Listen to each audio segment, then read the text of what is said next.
Blitzkrieg was a tactical system devised by General Fritz von Manstein and perfected by General Guderian that aimed to pierce the enemy's front and then to encircle and destroy all of his forces within the circle.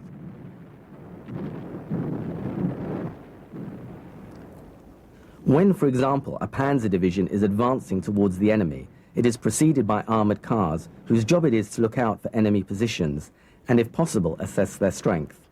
These reconnaissance units will be accompanied by a Luftwaffe forward air controllers and artillery forward observations officers.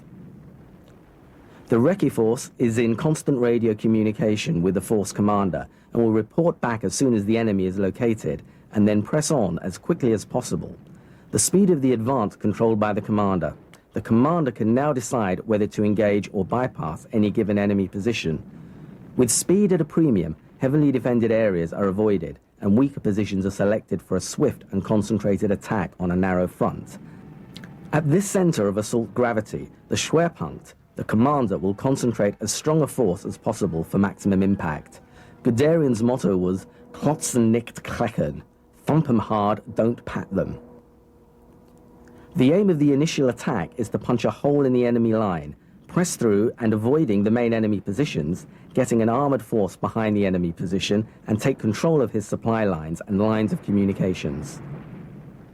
The main attack force, the spearhead, would then continue to penetrate deep into enemy territory, to encircle as many enemy forces as possible, whilst motorised infantry would follow to mop up remaining pockets of enemies and secure the original gap created in the enemy defence.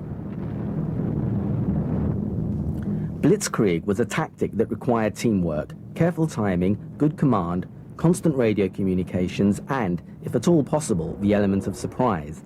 As the Battle of Cambrai 22 years earlier, there should be no preceding artillery fire, but contrary to this first successful use of tanks, there must be no build-up of forces that would give the enemy time to organise his defences.